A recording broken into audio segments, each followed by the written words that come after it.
नमस्कार मित्रांनो, मी योगेश तुमचं पुन्हा एकदा स्वागत करतो.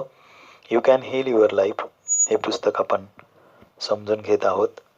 याच्यातलं प्रकरण पहिलं, मला काय वाटतं याच्याबद्दल मी तुम्हाला थोडक्यात समरी सांगणार आहे. आयुष्य खरंच फार साधं असतं. आपण जे देतो तेच आपल्याला परत मिळतं. सगळे लोक मला टाळतात, सगळेजण मला मदत करतात. आपल्याला यापैकी जे वाटतं तसा अनुभव वेगवेगळा येतो. आपण आपल्याबद्दल आणि आपल्या आयुष्याबद्दल जसा विचार करू तसंच घडतं. मग असं असेल तर सगळे लोक मला टाळतात याऐवजी सगळेजण मला मदत करतात असा विचार करायला काय हरकत आहे? सर्व वैश्विक शक्ती तुम्हाला कधीही दोष देत नाही किंवा टीका करत नाही. ती फक्त तुमच्या लायकीप्रमाणे तुम्हाला स्वीकारत असते. म्हणून आपल्या विचारांचा आपल्या जीवनावर प्रभाव पडतो. तुम्ही जर असा विचार केलात की जगात माझं कोणीही नाही, माझ्यावर कोणी प्रेम करत नाही, तर मग जग तुम्हाला तसंच आहे असे दिसेल. जग खूप प्रेमळ आहे, सगळे माझ्यावर प्रेम करतात असा विचार केला आणि वारंवार त्याचं चिंतन मनन केलं तर तेच खरंच खरं होतं. आपण कोण आहोत आणि आपलं आयुष्य कसं असायला हवं याबद्दल बऱ्याच जणांचे विचार वेगवेगळे असतात. तुमचा दोष दाखवण्याचं काही कारण नाही या ठिकाणी, पण या क्षणी जे काही करतो आहोत ते चांगलंच करत आहोत. परंतु जर आपल्याला जास्त काही समजलं, जास्त जाणीव झाली, तर आपण काहीतरी वेगळं केलं असतं. पण आपण सध्या असे आहोत त्याबद्दल स्वतःला दोष देणं चांगलं नाही. आपण असा विचार करतो की पुरुष कधी रडत नाही. दुसरा विचार आहे स्त्रियांना पैसे सांभाळता येत नाही. बरोबरच, बाप कधी रडत नाही आणि आईला कधी पैसे सांभाळता येत नाही. हा विचार किती संकुचित आहे. आपण लहान असताना आपल्या भोवती असलेल्या मोठ्या माणसांच्या प्रतिक्रियांवरून आपण कसे आहोत आणि जग कसे आहे हे शिकत असतो. कोणतीही गोष्ट मला नीट करता येत नाही किंवा माझाच दोष आहे किंवा मी रागीट आहे म्हणजे मी वाईट आहे, अशा विचारांनी आपलं सगळं आयुष्य निराश होऊन जातं. आपण मोठे झाल्यावर आपल्या लहानपणीचे वातावरण तयार करण्याचा नेहमी प्रयत्न करतो. हे चांगलं किंवा वाईट, बरोबर किंवा चूक असं नाही. आपल्याला माहिती असलेलं, आपल्याला आत असलेलं ते घर असतं. आपल्या आईवडिलांशी असलेलं नातं किंवा त्यांचं परस्परातलं नातं सुद्धा आपण मोठेपणी तयार करण्याचा प्रयत्न करतो. एखादा आपल्या वडिलांसारखा दिसतो किंवा एखादी आपल्या आईसारखी दिसते म्हणून ते आपल्याला जवळचे वाटतात. आपल्या आईवडिलांनी आपल्याला जसं वागवलेलं असतं तसंच आपण स्वतःशी मोठेपणी वागतो. आपण आपल्यावर त्याच पद्धतीने रागावतो, चिडतो. तुम्ही अगदी ती वाक्य ऐकू सुद्धा शकतात. आपण आपल्यावर त्यांच्यासारखं प्रेम करतो किंवा कौतुकही करतो. किती चांगला आहेस तू, मला आवडतोस, असं तुम्ही स्वतःला किती वेळा म्हटलं आहे जरा आठवा. आपण असं कधी म्हणत नाही स्वतःविषयी की मी खूप चांगला आहे, मी स्वतःला खूप आवडतोस. त्याऐवजी आपण स्वतःला दोष द्यायची कामं करतो. तू कधीच धडपणे एकही काम करत नाही. हे स्वतःला कितीतरी वेळा आपण दूषणं लावून घेतो. आपण बळी पडलेल्यांचे बळी आहोत. त्यांना जे माहिती नव्हते ते आपल्याला ते कसं शिकवतील? आपल्या आईवडिलांना स्वतःवर कसं प्रेम करायचं हे जर माहिती नसेल आणि आईला सुद्धा स्वतःवर कसं प्रेम करायचं हेही माहिती नसेल तर ते आपल्याला शिकवतील तरी कसे? त्यांना जे माहिती आहे ते त्यांनी आपल्याला शिकवलं. तेच त्यांनी आपल्याला शिकवलं. आपले आईवडील आपल्याला समजून घ्यायचे असतील तर त्यांना त्यांच्या लहानपणी काय काय झालंय ते विचारा आणि ते सहानुभूतीपूर्वक आपण ऐकलं पाहिजे. तेव्हा ती भीती, ती शिस्त कुठून आली हे आपल्याला कळेल. त्यांनी जे आपल्याला शिकवलं त्यांच्या लहानपणी ते सुद्धा आपल्यासारखेच घाबरलेले आणि शिस्तीत वाढलेले होते. आपण आपल्या श्रद्धा लहानपणीच पक्क्या केलेल्या असतात आणि मोठेपणी त्या श्रद्धांशी जुळतील असेच अनुभव आपण स्वीकारतो.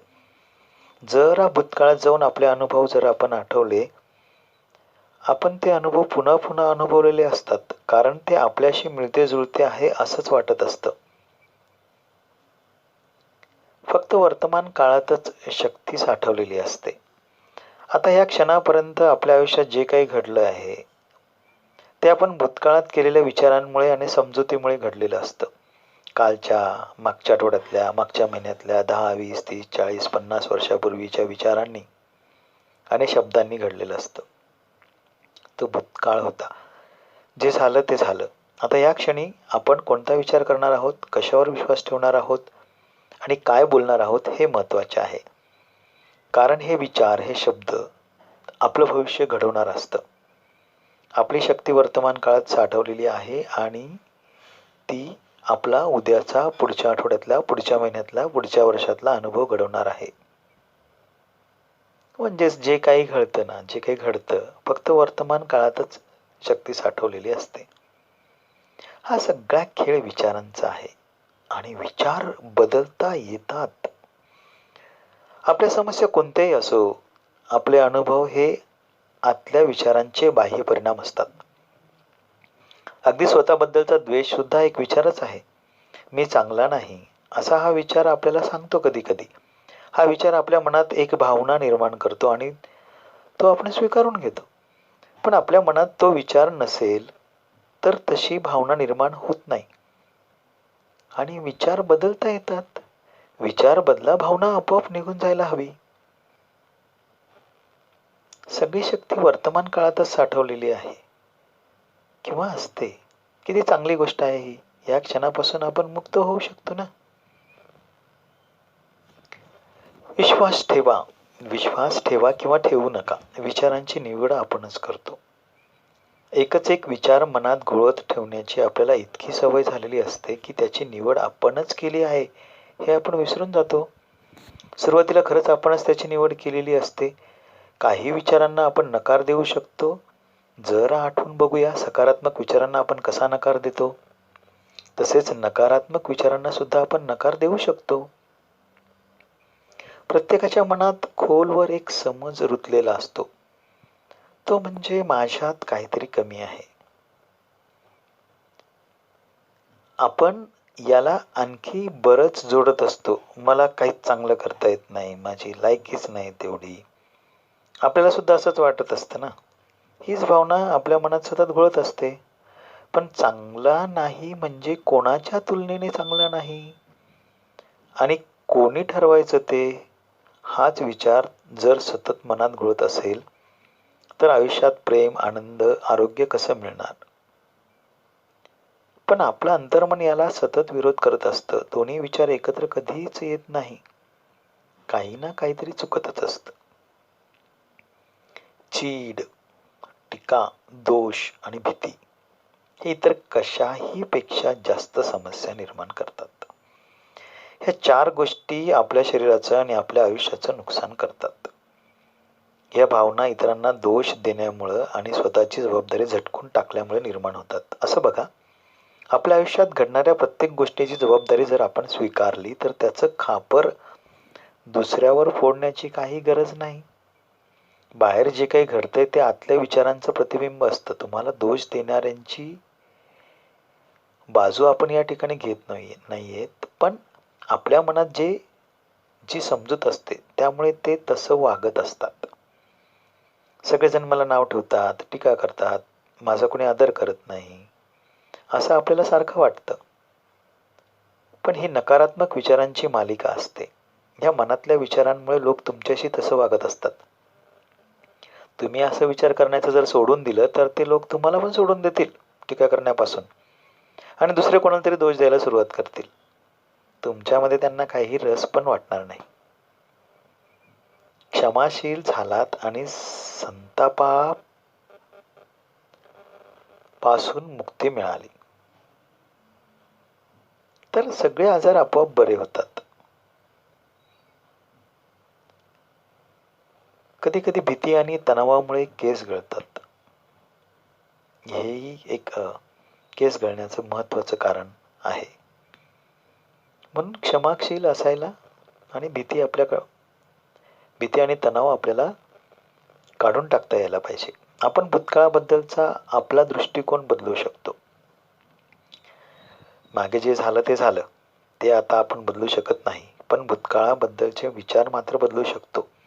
मागे केव्हा तरी कोणीतरी आपल्याला त्रास दिला म्हणून आता या वर्तमान काळात ते आठवून स्वतःला त्रास करून घेणं चांगली गोष्ट नाही. मनात अशी चीड संताप बाळगून असलेल्यांना नेहमी सांगायला पाहिजे की आपण ह्या क्रोधापासून मुक्त होऊ शकतो आणि ते सोपं आहे. आपण जर अशी समजूत करून घेतली की आपण असहाय्य आहोत आणि आता असे करण्यात काही अर्थ नाही, वैश्विक शक्ती खरंच आपल्याला मदत करणार नाही आणि खरोखरच आपण असहाय्य होऊन जातं. परमेश्वर सुद्धा आपल्या विरुद्ध आहे असं आपल्याला कधी कधी वाटायला लागतं, पण ही समजूत काढून टाकायला हवी. तो तर आपला पाठीराखाच असतो परमेश्वर. मागचं विसरून जाण्यासाठी अधिक क्षमा करायला शिकलं पाहिजे. कधी कधी भूतकाळ विसरून जाण्यासाठी आपण सर्वांना अगदी आपल्या सकट क्षमा करण्याची गरज असते. तशी आपली इच्छा नसते, पण तशी इच्छा व्यक्त केली तरी चांगली गोष्ट आहे. स्वतःला सुधारण्यासाठी सर्वांना क्षमा करण्याची खरंच गरज आहे. माझ्या अपेक्षेनुसार तू वागला नाहीस तरी मी तुला क्षमा करत आहे, तुला मुक्त करत आहे. ही सकारात्मकता आपल्याला स्वतःला पण मुक्त करत असते. सर्व जे आजार आहेत ना, ते क्षमा न केल्यामुळे होत असतात. आजारी पडल्यावर जरा मनात डोकावून क्षमा करण्याची आपल्याला गरज आहे याचा शोध घेतला पाहिजे. तुम्ही ज्याला कधीच क्षमा करू शकत नाही त्यालाच क्षमा करण्याची गरज तुम्हाला आहे असं तरी निश्चितच वाटतं. क्षमा करणं, सोडून देणं, मुक्त करणं, आणि काही जणांना क्षमा कशी करायची ते पण माहिती नसतं. काही हरकत नाही, क्षमा करण्याची नुसती इच्छा मनामध्ये आणली तरी पुरेशी आहे. ती कशी करायची तो परमेश्वर बघून घेईल. आपण आपल्यावर जेव्हा खरंच प्रेम करायला लागतो ना, स्वतःला जसे आहोत तसे स्वीकारतो, तेव्हा सगळे काही सुरळीत व्हायला लागते. नातेसंबंध सुद्धा सुधारायला लागतात. स्वतःवर प्रेम करणं, स्वतःला स्वीकारणं, एक सुरक्षित, आश्वासक, आपल्या हक्काची आणि स्वीकारण्याजोगी जागा आपण तयार करत असतो. एखादी नवीन नोकरी सुद्धा कधी कधी चालून येते, नवीन घर घेतो. एवढंच नव्हे तर आपलं वजन सुद्धा जर वाढलेलं असेल तर नक्की कमी होतं. स्वतःवर आणि स्वतःच्या शरीरावर प्रेम करणारे स्वतःला कधीही नाव ठेवत नाही आणि दुसऱ्यांना तर अजिबात नाव ठेवत नाही. स्वतःवर प्रेम करणं आणि स्वतःचा स्वीकार करणं तुमच्या, आमच्या सगळ्यांच्या आयुष्यात सकारात्मक बदल करण्याची गुरुकिल्ली आहे. स्वतःवर प्रेम करणं म्हणजे स्वतःवर कधीही टीका न करणं. स्वतःला नाव ठेवल्याने आपल्यामध्ये बदल होण्याच्या प्रतिक्रियेलाच विरोध होतो. स्वतःला समजून घेणं, स्वतःशी प्रेमळपणे वागण्याने आपण त्या विरोधातूनच बाहेर पडतो. इथे आपला हा भाग 1 म्हणजे प्रकरण 1 संपलेला आहे. भाग 2 मी लवकरच तुमच्या समोर सादर करेल. भाग 2 आहे, त्याचं नाव आहे समस्या काय आहे. हे मनात डोकावून बघणं सुरक्षित असतं.